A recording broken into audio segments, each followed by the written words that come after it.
મિર્ચી morning. ચિંતા ના કરો, બધું ઠીક થઈ જશે. ચિંતા ના કરો. કેમ ચિંતા ના કરું? ચિંતા તો થાય કે નહીં? મારી જગ્યાએ તું હોય તો ખબર પડે. સાચી વાત છે. ચિંતા થવી વ્યાજબી તો છે. ખેડૂત હોય એને પોતાના પાકની, પોતાના ખેતરની ચિંતા તો થાય જ. આખું વર્ષ મહેનત કરી હોય અને વરસાદ ના આવે ટાઈમસર તો ચિંતા તો થાય. કોઈના ઘરમાં લગ્ન હોય અને અણીના ટાઈમે કોઈ ખાસ ઉપયોગની વસ્તુ ક્યાં મૂકી હતી યાદ ના આવે તો ચિંતા તો થાય જ. કોઈ માનો દીકરો આર્મીમાં હોય અને બોર્ડર પર યુદ્ધ ચાલતું હોય તો માને ચિંતા ના થાય? 10 વર્ષ સુધી સતત ક્રિકેટની પ્રેક્ટિસ કરી હોય અને જે દિવસે ટીમનું ફાઇનલ સિલેક્શન થવાનું હોય એ દિવસે ખેલાડી અને એના કોચ બંનેને ચટપટી તો થતી જ હોય કે શું થશે. બોર્ડની એક્ઝામ હોય તો એક પ્રકારની ચિંતા સ્વાભાવિક છે, પણ એને માથે ના ચડવા દેવાય. Anxiety is as much a part of life as our breath.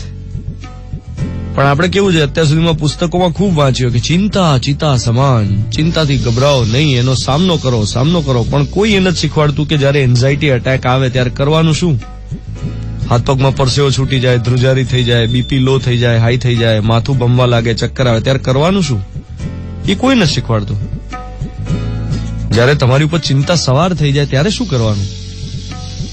આપણે ત્યાં સ્કૂલ્સમાં ચોપડીઓના થોથા ભણાવે છે, ડિગ્રી આપે છે, પણ સિચ્યુએશનનો સામનો કરવાની મજબૂતાઈ નથી શીખવી શકતા. મનની કેળવણી કોઈ નથી શીખવાડતું. એટલે સ્કૂલ્સમાં જયારે એક્સ્ટ્રા કરિક્યુલર એક્ટિવિટીઝ કરવામાં આવે કે સ્પોર્ટ્સનો રસ્તો અપનાવવામાં આવે ત્યારે બાળક શીખે કે હારને કેવી રીતે બચાવવાની અને ચિંતાને કેવી રીતે ટાળવાની. 100%. પણ એના સિવાયનો એક રસ્તો છે, અઘરો છે પણ થોડો પ્રેક્ટિકલ છે. જો હું ને તમે બંને જણા જાણીએ છીએ કે એક દિવસ આપણે ગુજરી જવાના છીએ, પણ જયારે મૃત્યુની વાત આવે ને ત્યારે કેવી ટાળી દઈએ છે, ધક્કો મારી દઈએ છે એ વિચારને. કોઈ ગુજરી ગયો હોય આપણા ફેમિલીમાં, ફ્રેન્ડ્સમાં, તો એના અંતિમ સંસ્કાર પણ જોઈએ, અંતિમ વિધિ પણ જોઈએ, અને પછી ક્યાંક એવો વિચાર તો આવે છે કે આવું આપણી સાથે થવાનું જ છે. પણ પછી જયારે મૃત્યુની વાત આવે ત્યારે એને કેવો ધક્કો મારી દઈએ છે, હે ને? ચિંતાને ધક્કો મારવો પડે કે આગળ જાઓ બેન. કોઈ ચાર રસ્તે કોઈ ભિક્ષુક તમારી પાસે કંઈક માંગવા આવે ત્યારે આપણે કેવું કે આગળ જાઓ, અને એના પછી આપણે કેવા આંખ આડા કાન કરીએ છીએ. આપણી આસપાસ ઘણી બધી નેગેટિવિટી છે તો આપણે સતત એના વિશે વિચારતા નથી. એ જ રીતે ચિંતાને પણ પાછળ ઠેલવી પડે, ધક્કો મારવો પડે, આગળ જાઓ બેન. એ જ આજનો મોર્નિંગ મંત્ર. અને એ સરળ તો છે જ નહીં, કેળવવું જ પડે. મને નથી આવડતું પણ પ્રેક્ટિસ કરીએ તો વાંધો ના આવે.